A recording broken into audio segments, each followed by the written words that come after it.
الحمد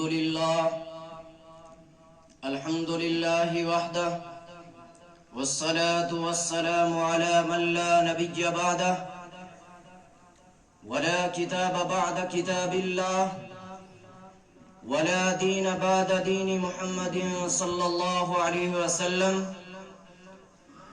قال الله تبارك وتعالى: واعتصموا بحبل الله جميعا ولا تفرقوا.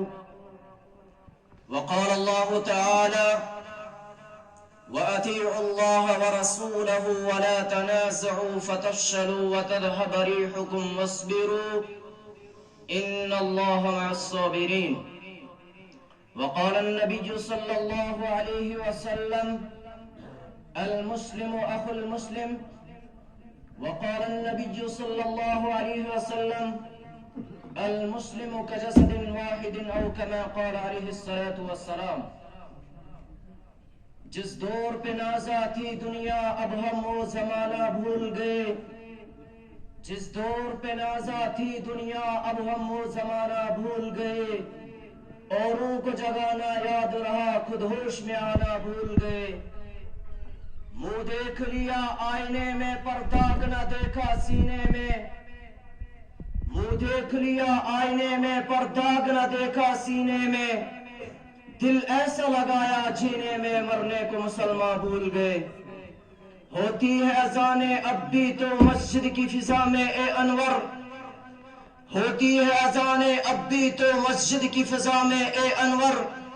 جس ضرب سے دل ہل جاتے تھے وہ ضرب لگانا بھول گئے.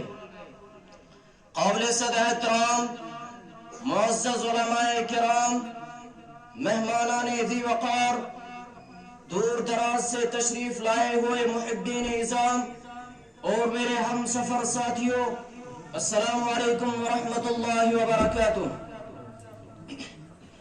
آج کی اس محفل کو منعقد کرنے کا اصل مقصد، سب سے بڑا مقصد، اپنے مسلمان بھائیوں اور امت مسلمہ کے غیور فرزندوں کے سامنے عالم اسلام کے حالات کو بیان کرنا ہے.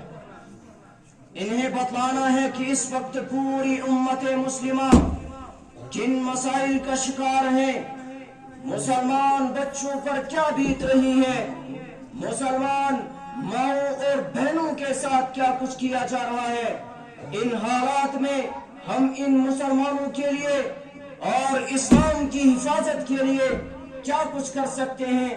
یہ حالات کب آئے، یہ حالات کیوں آئے، یہ حالات کیسے آئے اور یہ حالات کب تک آتے رہیں گے، ان تمام باتوں پر غور کرنے کے لیے اس مبارک محفل کا انعقاد کیا گیا ہے. اللہ رب العزت ہمارے اس سننے سنانے کو قبول فرمائے اور ہماری اس مختصر سی گفتگو کو پوری امت مسلمہ کے مسائل کا حل بنائے. میرے دوستو، یہ بات ڈھکی چھپی نہیں بلکہ یہ بات روزے روشن کی طرح آیا ہے کہ اس وقت مجموعی طور پر مسلمانوں کی ہوا اکھڑ چکی ہے. نہ ان کا کہیں روب و دبدبا ہے اور نہ ہی ان کی کہیں عزت و عظمت ہے.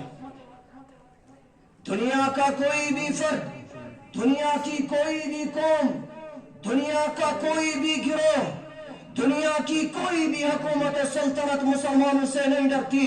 لیکن اگر دیکھا جائے تو مسلمان ہر کسی سے ڈرتے ہیں. آج عالمی سطح پر مسلمانوں کا مذاق اڑایا جا رہا ہے. ارے مسلمانوں کو ایک ضعیف اور کمزور امت تصور کیا جا رہا ہے. ہاں آج دنیا کے ہر خطے میں مسلمانوں کو ذلیل و رسوا کیا جا رہا ہے. ہاں قرآن کی دھجیاں اڑائی جا رہی ہے اور کائنات کے رہبر و رہنما جناب رسول اکرم صلی اللہ علیہ وسلم کے ساتھ تمسخر کیا جا رہا ہے. علل اعلان قرآن جیسی مقدس کتاب کو جلایا جا رہا ہے. علل اعلان اس کی بے حرمتی کی جا رہی ہے. اور حد تو یہ ہے کہ مسلمانوں کے رہنما علماء کرام کو چن چن کر ختم کرنے کی پلانی تیار کی جا رہی ہے. اس کے علاوہ سب سے بڑا ثانیات یہ ہے، ارے وہ سرزمین جو مسلمانوں کا قلب واقعی تھا، وہ سرزمین جو 1400 سال سے اسلام کا گھر چلی آ رہی ہے، وہ سرزمین جو وہی کے برکات کا نزول ہوتا تھا، آج اسی دل میں شریب کا زہر آلود کھنجر گھونپنے کی پوری کوشش کی جا رہی ہے۔ مسلمانوں ذرا سوچو تو صحیح، آخر ایسا کیوں ہو رہا ہے؟ پوری دنیا سے اسلام اور مسلمانوں کی عزت و عظمت اور رعب و دبدبہ کیوں ختم ہو گیا؟ کل تک وہ مسلمان جن سے کیسر و کسرا جیسی سپر طاقتیں لرزتی تھی، ارے کل تک وہ مسلمان جو 313 تھے تو لذت آتا زمانہ، کل تک وہ مسلمان جو 3000 تھے 2.5 لاکھ کے لشکر کو شکست دی تھی، کل تک وہ مسلمان جو خون کے سمندر میں کود جایا کرتے تھے اور خون کے سمندر کو عبور کر جایا کرتے تھے۔ مسلمانوں کیا ہوا؟ آج اس قوم سے، مسلمان قوم سے، دنیا کی سب سے بدترین قوم، دنیا کی سب سے رذیل قوم، دنیا کی سب سے کمینوں قوم، آج اس قوم سے اسرائیل جیسی ملعون قوم بھی نہیں ڈرتی۔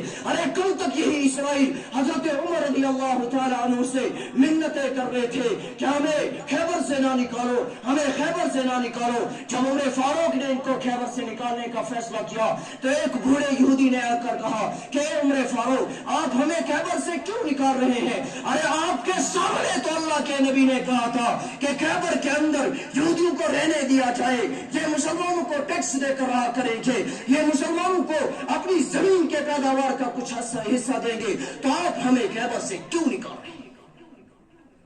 تو عمر فاروق نے جواب دیا، اے اللہ کے دشمن، خاموش ہو جا، مجھے نبی کا ایک ایک فرمان